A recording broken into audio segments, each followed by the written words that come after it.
Coaches, welcome to Airraidnation. I thought I would go live tonight and just try to do something this summer. We're starting a new series on the channel. We're calling it All Things Air Raid, and we're going to be talking on Monday Night Football. Just anything you guys want to talk about. Got a short little presentation I'm going to do to go over some 11 personnel mesh stuff that I looked at. I went through some old stuff and saw some cut ups, and I really was impressed by it because we're starting to do a lot more 11 personnel as well. So, just really kind of excited for the season. We're on our first dead period here in North Carolina. We can't practice the week of the 4th of July and then the third week of July for our coaches clinic. So, we're kind of got our first week off here in the summer. So it's going to be kind of nice. I know a lot of us are spending time with family and things like that. And, so I know everybody's excited about the grill and those kind of things. I'm always interested though, like what's coaches, coaches we think two things. We think we can coach football and we all think we can grill.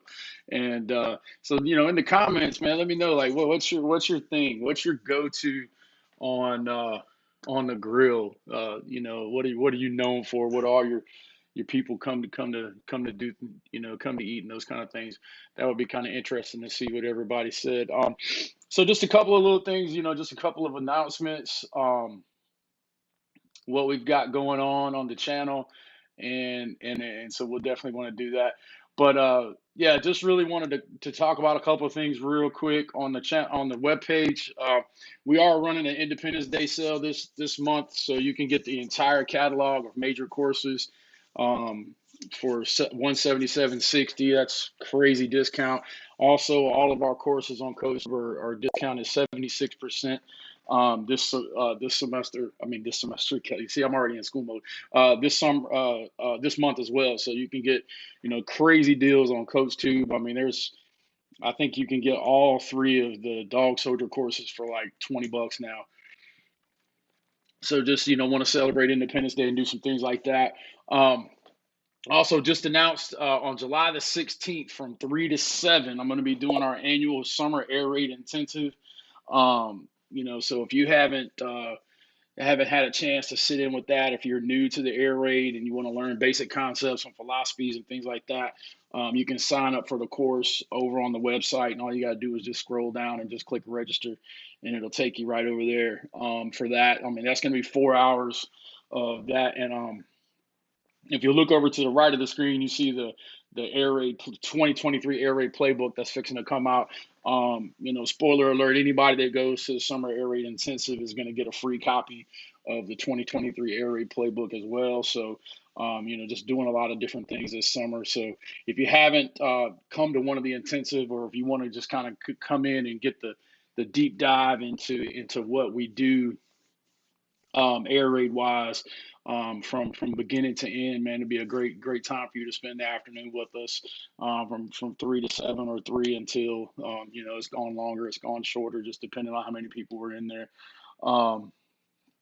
So that's that. So that's just kind of what's going on our website. I'm really excited. The website has changed a bunch. We're going to start adding a couple more new things on there, so you can go over there. Also, if you haven't taken a look at Just Play, we do have the Just Play package where you can get all the air raid plays already diagrammed, also with free videos and stuff. So if you haven't done that, you can sign up over there. You can just go to the website, click down here on the bottom, and it'll take you to Just Play's webpage where you can sign up for that, and you can see where it has an Airraidnation package. You can sign up for that as well. So that's just something that I did in collaboration with them starting last year, and it's been really cool. Just everybody knows I use Just Play quite a bit. So yeah, so let's talk a little bit about mesh first. And I saw there's a question in there about empty Y cross. Let me do that before we get into mesh, because I'll forget. One of the Facebook guys. So guys, like I said, man, if you have any questions, man, just type them in the chat box, and I'll try to. This is going to be very informal, so it's not it's not anything diabolical or anything like that. All right, so let's look at let's look at just this plain 95 right here, and so empty Y cross. Um, I think what you have to understand, especially when you're an empty, if you're trying to be an empty guy, number one, I hope you have a great offensive line. But the number one rule in the air raid is that H and F are interchangeable. Okay, so if you go into trips, okay, then what happens is F now is going to go away from H, and then H goes into the play into the flat. So if you're going to do, let's say you're going to go empty, let's put him back over here. All right, and let's just delete this part right there, and let's put F right here. And I'm assuming that you're going to be in some kind of empty like that. It really doesn't matter if F is inside, F is outside. But in this situation right here, okay, he's literally running the same route. Okay, so he's really running the same route, and so if you're an empty, there you go. So it's just the same thing from the backfield. Um, you can do all kind of crazy stuff, man. It's really just knowing that coaches, that the players are interchangeable. So if I was gonna take H here, and let me get back over here right there. Sometimes the thing is finicky.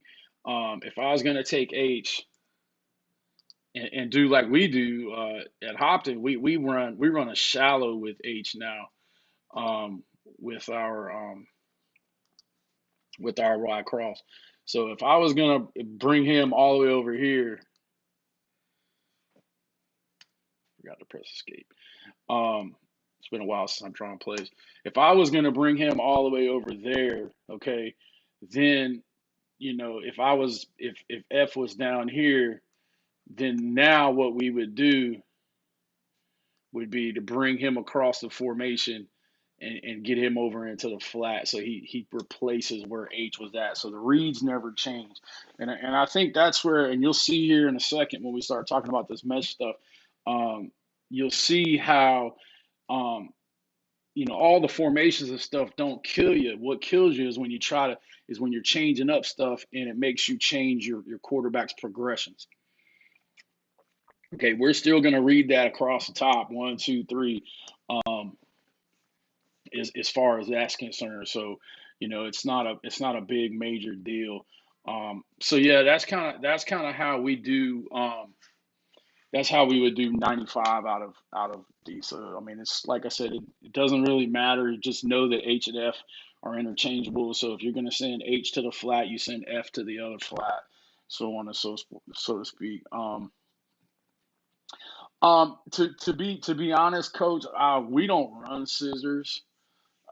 It's just not something that we find necessary, for us.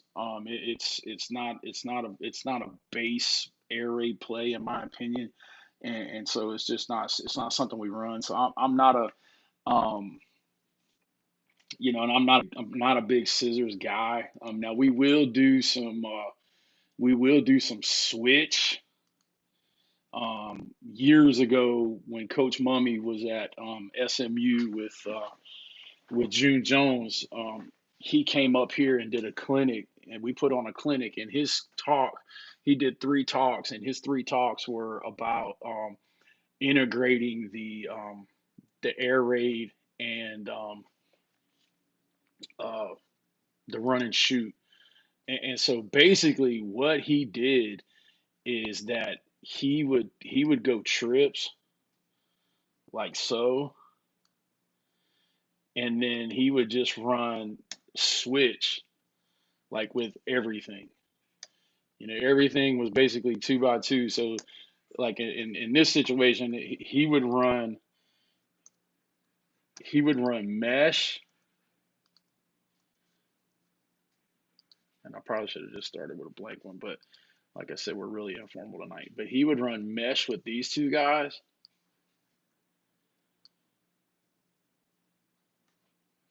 and then and don't pay attention to F because I'm not really bothered with him right now. but he would run mesh with these two guys right here, and then actually run switch on the outside. So that's how they melded the air raid and the run and shoot. So they would run all the two pattern routes, whether it was 95 or mesh or whatever it was, and then they would run it all out of trips and then just put switch on the outside. So I mean, that's like I said, I'm not a big scissors guy. It's not a bad play. I mean, it's a great play on Madden, but I just think it takes too long if you don't have really really fast receivers. So sorry, I couldn't really answer that one as well. So let's talk about mesh unless anybody else has any questions, different questions.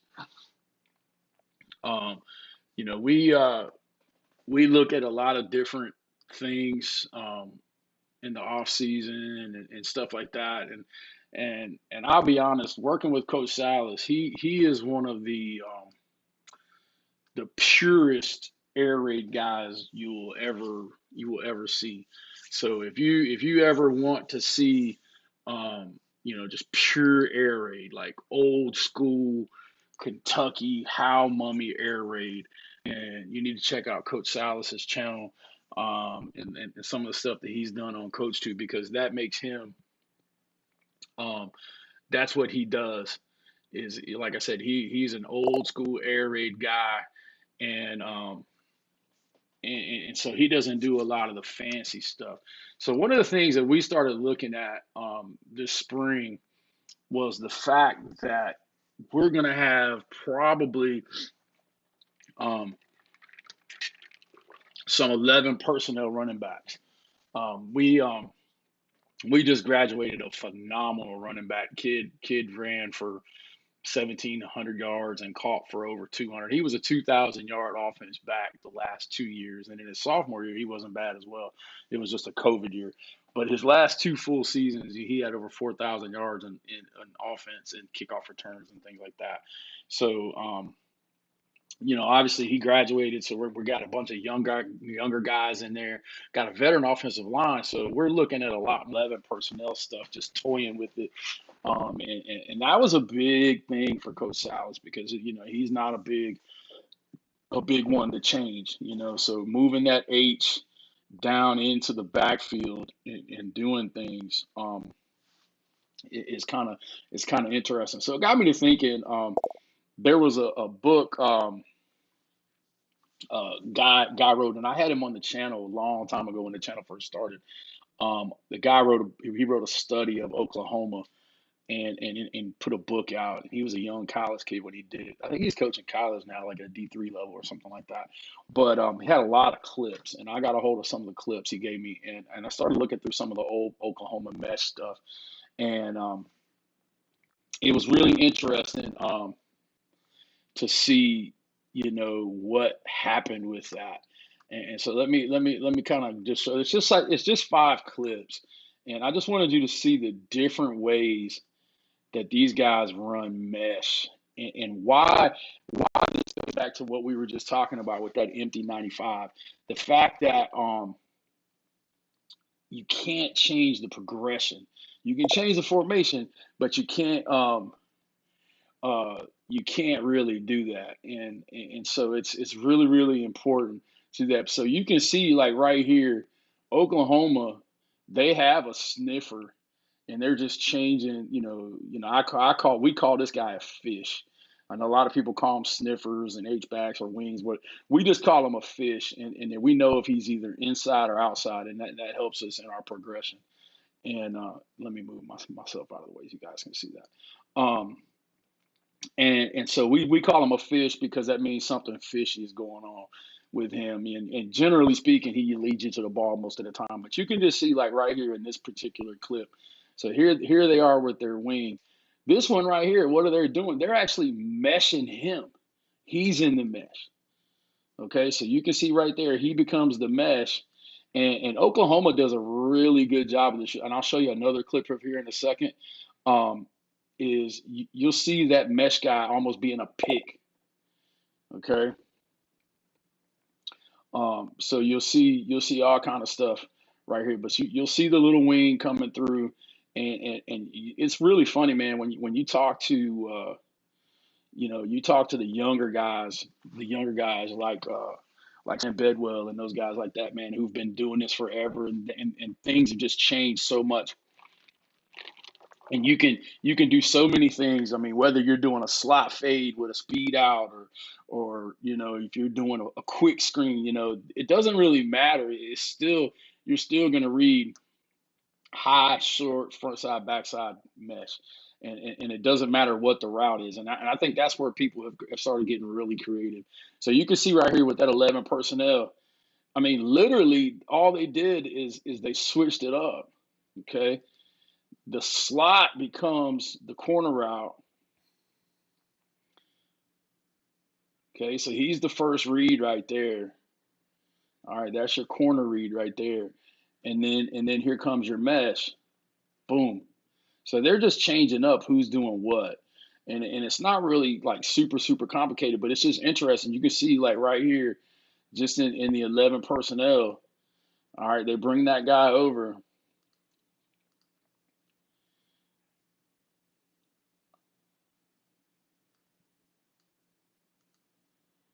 All right, hold on. It's acting funny. Let's see if we can get it to come back.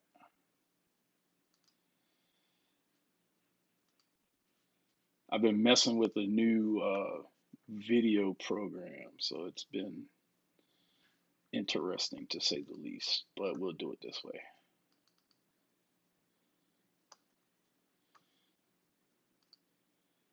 All right, so when you jump into it and you get from the backside portion of it, you kind of see what we're talking about. They're going to move over, and now 45 just outside releases that defensive end, and then look at that right there. That is an awesome way to to feel your shallow cross coming. All right, because he's running a route, so but look at him. This dude is technically blocking. So you're taking your tight end, and he's taking out two cats, and then look at your shallow coming.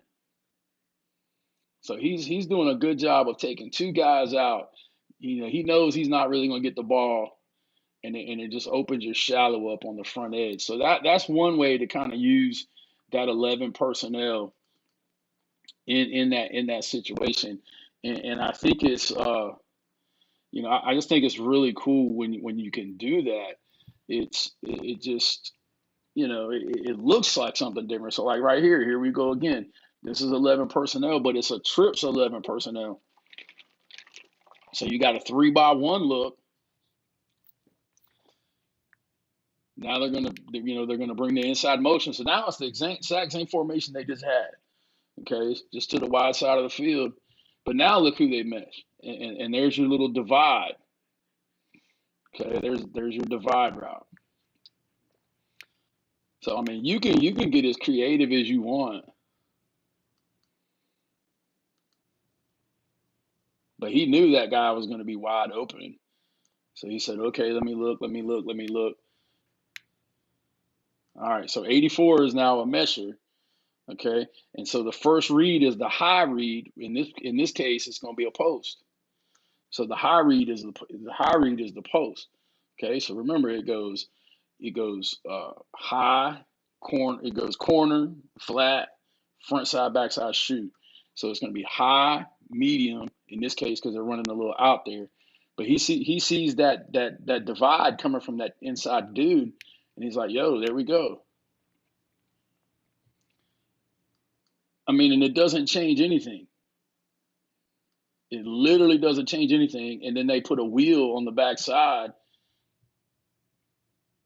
just for good measure. And what that wheel does, if you think about it, if you're being smart, all right, a lot of times people call wheel because they want a home run ball. But what does this wheel really do? Okay, think about this. All right, so I'm running a post into here. All right, everything is shallow underneath. What does the wheel do? It keeps this guy honest so he can't back up and then undercut the post. Because see, now he's got a vertical threat. So it holds him and it creates all of this grass right there. And then, this guy's got to earn his scholarship and catch the football. And that's why they let him block a lot. So, it's really interesting when you look at those kind of things. And here, once again, here's your 11 personnel sniffer. All right. He's just going to run the divide, and there it is. Boom. I mean, you can't get more open than that. And all they're doing is the same progression.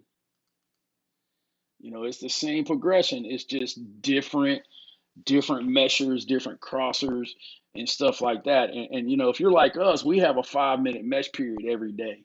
And so, one day it'll be 2x2 mesh or 3x1 mesh, or in this case would be, we call that formation Baylor. It could be Baylor mesh. And so you put your meshes in and you can say, okay, this week when we're in trips, this is how we're going to do it.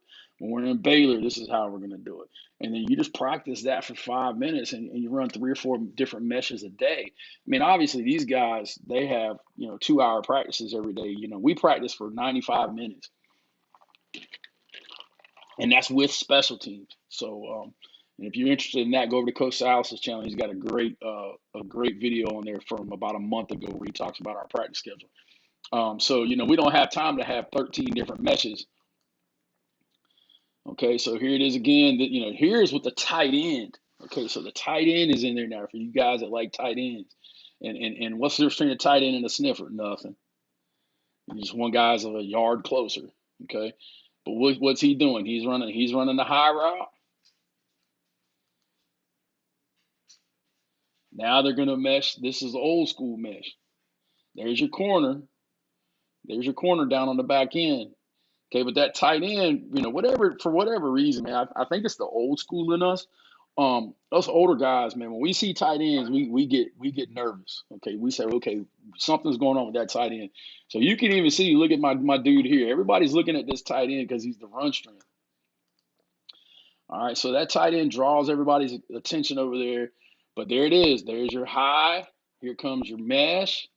There goes your post on the backside. It's the same progression right there. And I mean, you just got to have a big time arm to throw that ball. So that's another formation where you can kind of just throw mesh, but you're not really changing anything. And this is why it's such a dangerous pass, especially down in the red zone if you think about it, because if you're changing who's meshing up and who's not, it just really makes a big difference. So here let's look at another look. Here's true trips. This is the old halo formation. We don't really run that much anymore, but here's the old halo formation, and you can just kind of see. And once again, watch what happens.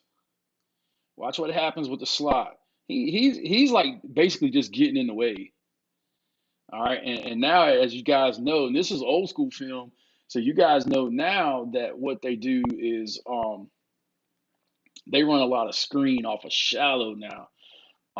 And they'll run it just like that. But here's a way to run the screen with mesh. You can just see him. All he's doing is trying to occupy 2 guys. He picks up a block. Boom. He picks up a block, and there it is. It just frees him up. And if you'll notice something, what does this guy do? And this is the key to the whole play. He works his way back behind the line of scrimmage. Okay, so this is that Oklahoma screen, but they're doing it out of mesh. Okay, here it is again.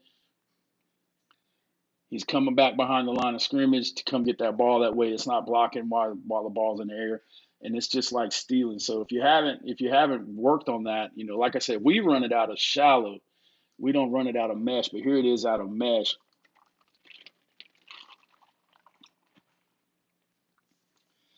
I mean, and then basically, for somebody who might ask, what we would do is we're basically gonna just block these guys. Boom, boom, boom. Block most dangerous. We might bring him in here and just go ahead and X him and just bring him across. This looks more like a pass play. So that's kind of how that works. Let's get a look from behind just so you can see a little bit better. But really and truly, all they're doing, and here's the other thing. And let me go back to the wide copy just for a second. What else do you notice? Look how tight this guy is. Okay, right here. We call that a performance alignment. Okay, that's really, really important. I get this question quite a bit on Twitter and other places where guys just say, Coach, you talk about all these plays, but you never really talk about where your receivers line up and all this other stuff. Well, it's because it's not static. It changes quite a bit. We call that a performance alignment. So we know that we got to get across the field. So we're going to squeeze that thing down. And obviously, because we're on the hash, it doesn't look as bad. So we go inside the top of the numbers. And depending on who that, I mean, I've had guys like when I first started running the air raid, we'd have a guy that would be lined up like in here. We didn't care. I mean, but he just wasn't fast enough to get across the field. Now, the faster they are, the wider they can be. But you get into that performance alignment um, so that he can get across there in time to catch the football, and it makes it a really, really good play. All right, let's look at the last clip here, and can't remember which one this is exactly, but I just picked 5. All right, so same thing is trips. Once again, you can see, the tighter alignment down here on the bottom. Going to jump into that performance alignment.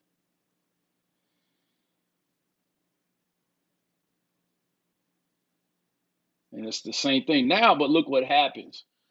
Okay, the receiver is going to stalk that linebacker, right? He's stalking the linebacker. But when the linebacker vacates or he realizes it's zone and not man, pretty much, he's going to go right down the middle of the field.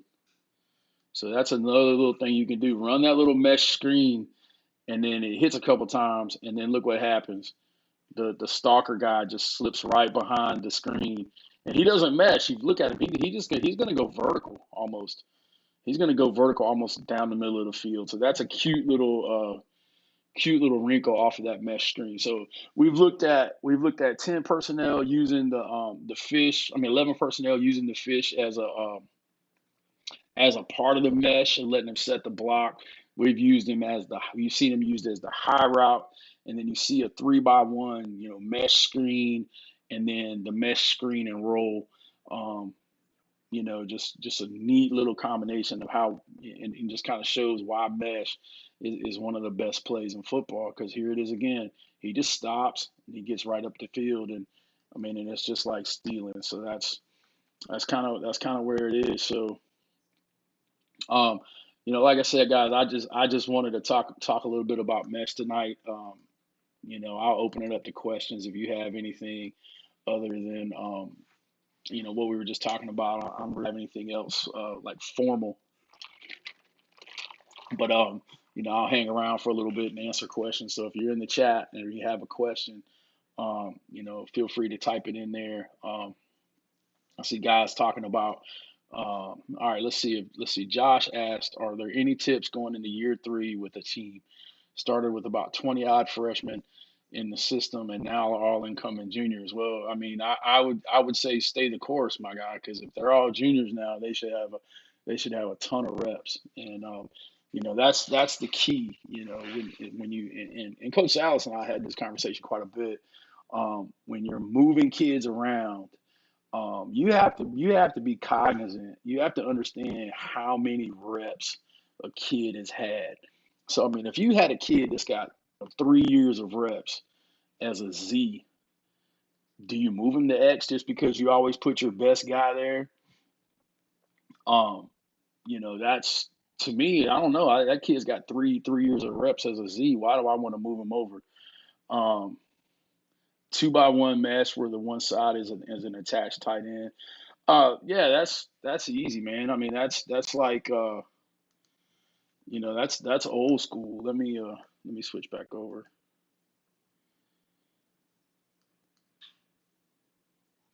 I mean, that's old school. I mean, you look at it like go back down to blue, the old blue days. Let's see. I don't even think I have a 2-by-2 mesh or 2-by-1 mesh. I mean, but basically, let's come in here and I'll show you exactly what it would mean. So like in this situation right here, what it would be like would be just, I mean, you literally, if you understand what we were talking about earlier, I don't know if you just got here, but we know H and F are interchangeable. So literally all you're doing is putting that guy there and that guy there. I mean, obviously it'd be, mesh is set at 4.5. Um, so you could do it a lot of different ways. I mean, and then just like the video we just watched, I mean, who you mesh is up to you. You can mesh Z and X, you can mesh Y and X.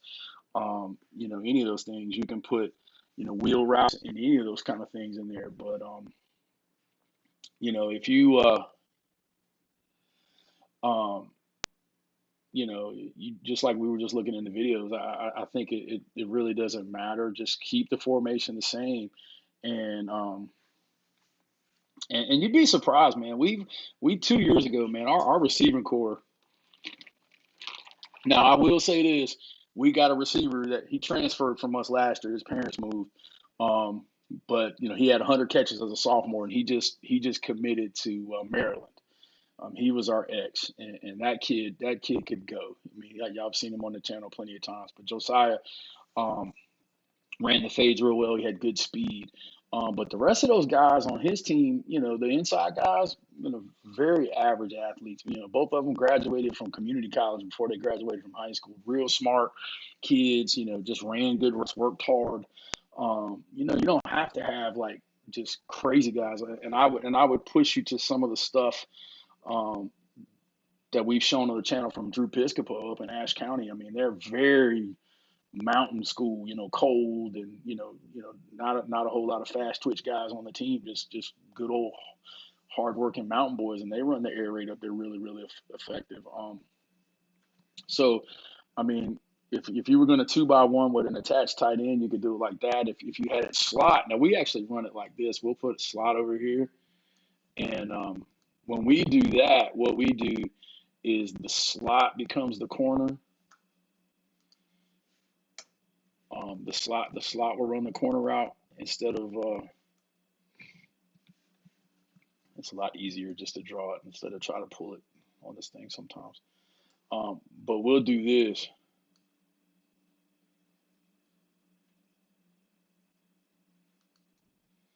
Is run the corner that way, okay, and then let X and Y um, mesh. So you can run it. We call that blue flip. So that's blue flip 92 that way. That's running 92 to the left versus running 92 to the right. So I don't know if that helps you with the attached tight end. If you're talking more like slot, um, the wing T guys. That's a way for a wing T guy to run mesh. You think about it, you get up under center right there and move the F over.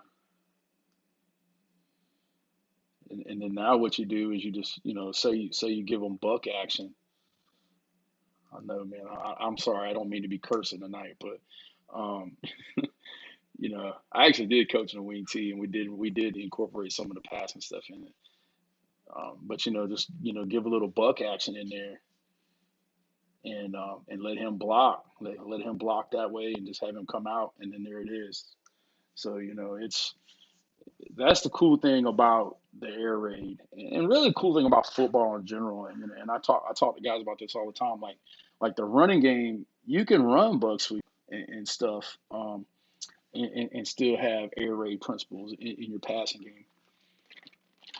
I think the problem where all that stuff gets confused is when um, you want to run like 12 running plays.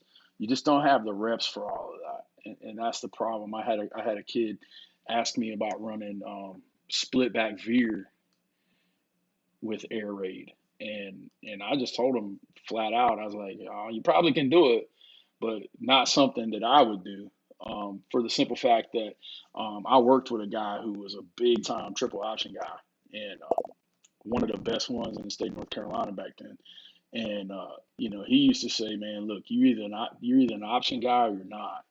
You can't, you can't just be an option guy part time. Especially if you're going to run true read option. So I think you would have a hard time, melding read option with air raid. But all the other stuff, I think it works out. So what else we got? I see a couple other guys have showed up. This is the first time I've ever done YouTube and the Facebook page. So if you're over here from the Facebook page, I appreciate you guys coming in. I'm going to try to do this a little bit more often, especially during the summer where we can, have guys coming in and out. And, once again, I just wanted to remind you guys, we just announced it today. Um, uh, um, we just announced it today. Our annual summer intensive will be July 16th. We'll take you through everything air raid on that. Um, so we'll start from the beginning and with the formations and how we identify people, and then we won't spend a ton of time on that, but then we'll start talking. We'll do quick game.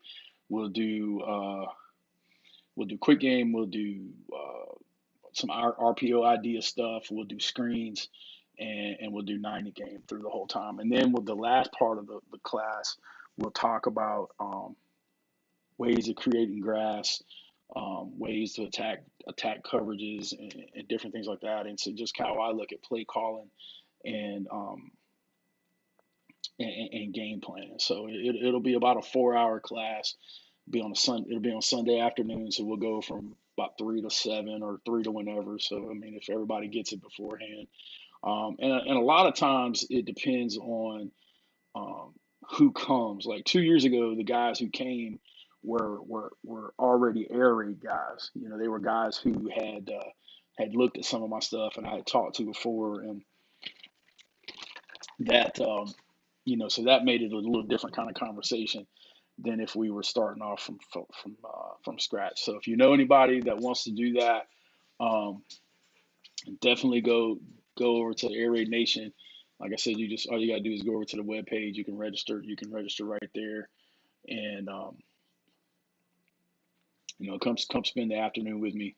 All you gotta do right there. The summer intensive. So, um, we're gonna look at philosophy-based formations, drop back. Like I said, all you gotta do is click register right there, and that'll get you over there. And then of course, those who come, I'll record it and I'll give you a copy of the recording. And then also you'll get a copy of the brand new 2023 Air Raid Playbook that's going to be coming out soon. You'll be able to do that. And then if you want to look at some of the courses, once again, like I said, we have our Independence Day bundle, and you can check that out over on CoachTube as well. Quick question: with 2x2 4 verts, how do you teach the boundary wide receivers to run it? Um, Pretty easy, to be fair. So there's hey Baxter, you haven't been on the channel in a while. Um, so there's an unwritten rule, in my opinion, that when we talk about 4 verts, the outside guys are must outside releases. Okay, that's the case now. And I'll be honest, we don't run 4 verts anymore. We run choice. We go ahead and tell them which one we're going to do and let them do that. But the way we do read 4 verts is you look at it, and I've done it a number of different ways. So like we used to call 6x and tell them to read to the left because we went ahead and guessed, or we knew where the best matchup is. But if you're playing true 4 verts, so what you would do is you would tell him, okay, where's your best matchup? And normally that's going to be by alignment. So if you got one guy that's backed way off and one guy that's way up, or your best dude, you're going to go over there. And so then you're just going to read that play and then H to Y. Or over here, if you pick Z, if your Z's not open, then you read Y to H. So what you tell your outside guys is this, and this keeps you out of trouble, is he has to get on his racetrack, and his racetrack is the numbers. Okay, so he's going to outside release. So he'll line up at the top of the numbers, and he's going to run that track. He's not allowed into this portion of the field right here. He's not allowed between the numbers and the sidelines unless the quarterback throws him in there. Okay? And that will keep you from throwing those low percentage fade balls that you tend to get. So we don't allow them to run outside the numbers unless the quarterback throws them in there. So that gives the quarterback a big pocket of area to throw the ball. And then obviously, so here's the other two things is we want to make the ball come over our outside shoulder. So we do a little drill to work on that. And then the other thing is is that if the ball is like underthrown, we tell them to gear down. We do not want them turning and trying to jump up. So we'll gear down and slow down the speed, and they will, um, that's the thing. Now, if you're running it from the hash, the easiest thing to do is just go 3 by 1, especially in high school because the hash is so clear. But if not, you just have to give it. You have to give your inside guy a different track. Okay, he has to know. So if the ball is here, they're gonna be kind of condensed, but you want him to come inside a little bit more. Um, and what happens is when you go 3 by 1, they're gonna roll away from it, and it gives you a little bit better option. I mean, but there's no perfect answer to it. You just got to work the ball. You just got to work the ball in practice. That's what pat and go is for. That's what routes on air is for. But you can't if you're going to be 2 by 2 into the boundary. Um, the Y in this particular situation has to know that his landmark is different.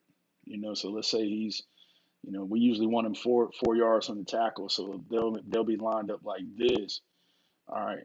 So we can't have him running straight through here. We want him to kind of inside release and kind of get to that hash the best he can. But I mean, I don't know if that answers your question. It's just, you know, I'm, the biggest thing is we want to try to stack, and if you can stack and give yourself, um, more area, then you're good to go. And I tell you this as a defensive coordinator, I tell my DBs all the time, who's the best defensive back in the history of football. Okay, and it's very simple. The best defensive back in the history of football is the sideline. That joker has never given up a catch. So, we try to get into phase and hip and widen you out. And the offensive guy, he's got to once we get in phase, he's got to be strong. I mean, it's almost like a soccer guy. You ever watch European soccer? Those big time soccer guys, when they're going down the pitch with the ball, them guys are getting jostled and everything, but they're not letting themselves get. They're pushing back on those guys. So you got to teach your receivers to be strong, and that's why those jokers got to lift. If they're just getting elbowed and they're giving up 2 or 3 yards to the sideline, then you need to work that drill as well to keep them on their path. So I mean, I hope that helped a little bit. I mean, like I said, it's not one of our go-to deals on that. 2 by 2 into the hash, and if we do, we usually just run choice. So we'll turn that guy loose and to do that. Other thing I would do is I would look at some Tennessee film or some old UCF stuff, and I'm not sure if I still have some old UCF stuff, but if you look at Heupel and Art Browse and Kendall Browse, those guys they're running those super wide um, receiver splits. I think that's something that you might want to look at. I mean, and talk to some guys that run that offense. I know who probably the most prominent guy I know that runs it is Randy Jackson, the culture guy. He's on social media a lot. Get with him, and he can kind of tell you what they do because they score a ton of points doing that.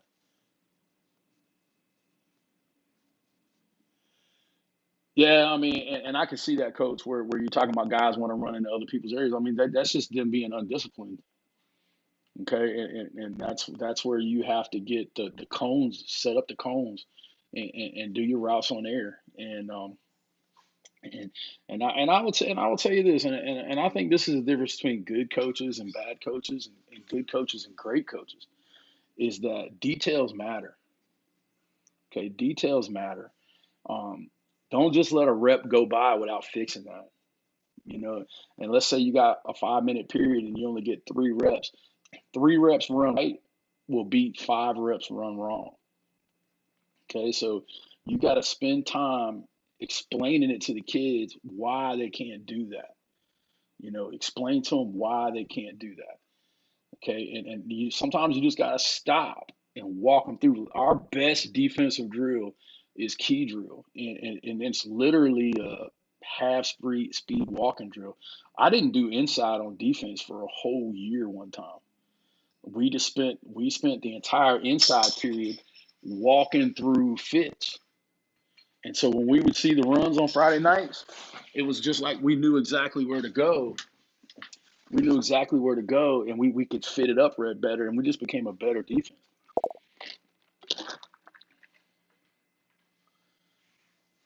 Yeah, I mean, hey, look, man. I mean, we all have issues. Trust me. Coach was talking about 1.5 days of practice a week. I mean, I get it. Especially, I worked with a semi-pro team for a little while when I first came back from the college. Our semi-pro team around here runs air raid stuff. The guy that's the owner of the team used to work for me back in the day, and that's where you gotta make sure guys are on their craft, and what are you doing in the off season, and if I only have 1.5 days of practice, then I'm gonna make sure that my guys understand concepts. All right, so that when we're on the practice field, we're not wasting time. And like I said, it's just about being disciplined, and you have to encourage that discipline in the execution if you're going to be great. And I think, like I said, I think that's the difference between good coaches and bad coaches, and good coaches and great coaches, is who's willing to pay attention to the detail to the most minute level. So, but I do understand your pain on that deal, my guy. Because I mean, sometimes I wish I had more practice time as well, and especially during COVID when you were playing somebody on Friday, and then somebody got quarantined, ended up playing somebody else, you know, 2 days later.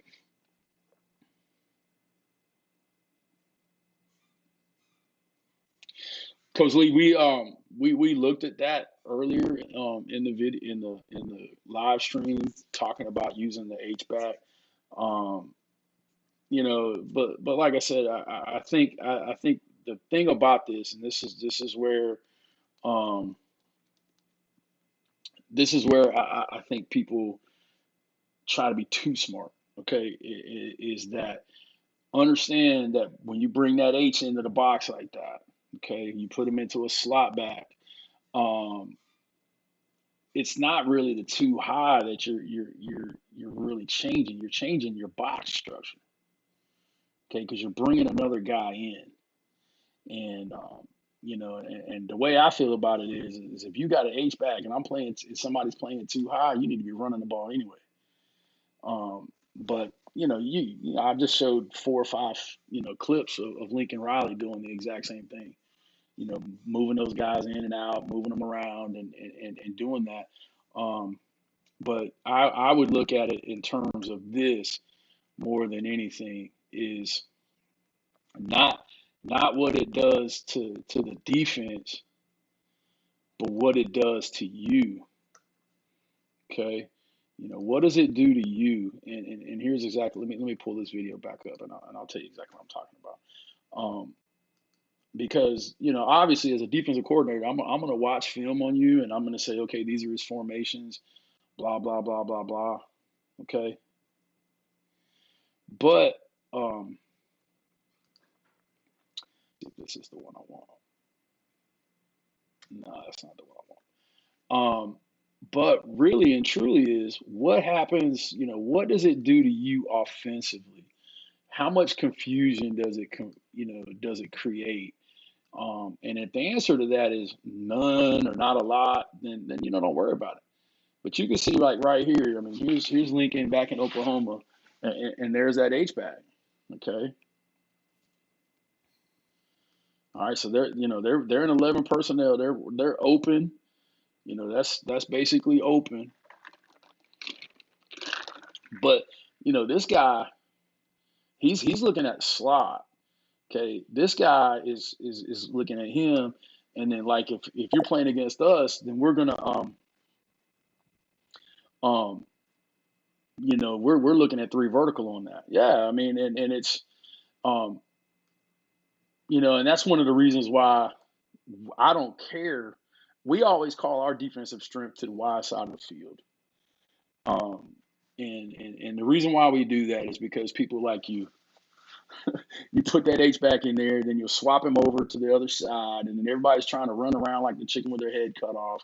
And so, we just put our strength is always to the wide side of the field, and we just teach our guys how to adjust. Um, but like I said, we have a team in our conference that pretty much this guy right here, that H back, he takes you to the ball every time. They'll run GH counter, they'll run power, they'll insert him and run ISO.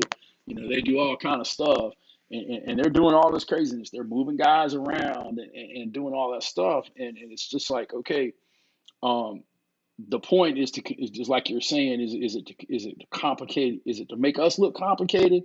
If you can look complicated and still be simple, I think you got something going there. So, like I said, when we showed the video earlier, and this is the one where he's in the mesh himself.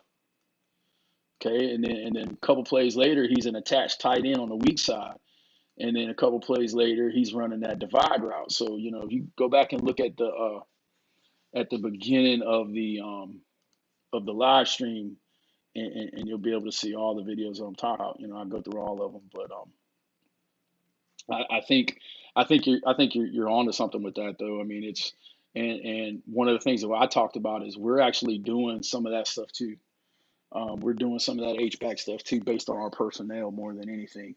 But we're such a counter team that you know, if you play Hopton, there's three things we're going to do. We're going to run fast screens, counter, and verticals.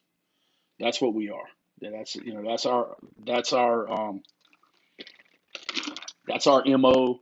That's the things that we like to do. Um, but the biggest thing is like you look at it and you say to yourself, um, yeah, that's complicated. That's complicated, but it's really not. I know when I first started throwing with Coach Salas back in the day, while we were at opposite schools, and we would throw 7-on-7 and stuff, and I'd just be like, man, there's no way we can do this. There's no way my receivers can read routes on the run and do all these other things. And then what I find out is that when uh, when you learn how to coach it, you understand it, and you teach those simple concepts, that the kids can do it, and it's freaking amazing. And just like we were talking about with that mesh a few minutes ago, it just looked really really complicated, but it wasn't. It was the same progression for everybody. All right, so we got about 5 more minutes. Anybody got any more questions or anything like that? Anything different? Appreciate you guys hanging out. I'm gonna try to do this, twice a month at least during the summertime. Just depending. It's Monday night, so really don't have a whole lot going on. Just getting stuff ready for the grill for tomorrow. Hopefully everybody has a good 4th of July, stays safe and all that good stuff. Um, but if nobody has any more questions, man, I'm gonna get ready to get up out of here. Everybody good? All right, man. Well, I appreciate y'all joining me tonight, man. Once again, like I said, go over to the website. You can register for the air raid intensive on the 16th. We've got a bunch of sales. Everything is 76% off on Coach Tube, so you can go over and get some great courses. And then, as always, the total bundle is 177.60, and then we just got a bunch of other stuff going on. So, like I said, man, I just want to try to do this, just kind of give back, talk a little ball. Be informal. If you have some stuff you want to talk about next time, man, hit me up on Twitter at Coach Coltharp. Shoot me a DM, and I'll be more than happy to help you as much as I can help you or shoot you in the right direction. Matter of fact, I had a guy ask me today about 8-man air raid. The only time the running back is allowed to call for the ball is on shallow, and that's when he's going away from the shallow and he's wide open. That's the only time in the entire offense anybody is really allowed to call ball. If that's what you're talking about, Coach Lee. That is a thing. It doesn't happen very often, but if you know shallow, basically what happens is let me jump over here.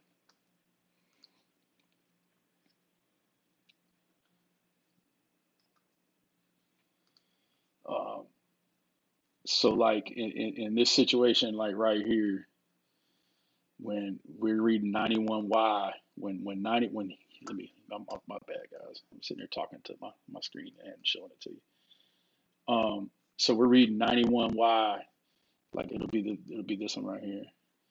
When F releases and Z takes off, if nobody comes with F at all, if nobody comes with F, so he goes out there, like, he's gonna read 1 to 2 here, 1 to 2. But if he goes out there and there's nobody there, then he can yell ball, and the quarterback's able to stop, turn, and just throw him the ball. Because I mean, typically that's the best athlete on their team, and if he's out there by himself and nobody on him, you kind of want him to get the football. So that's the only time in the offense anybody's allowed to ball. All righty, guys. Well, it's been fun, man. You guys have a great evening, and we'll see you on the rebound. And as always, spin it to win.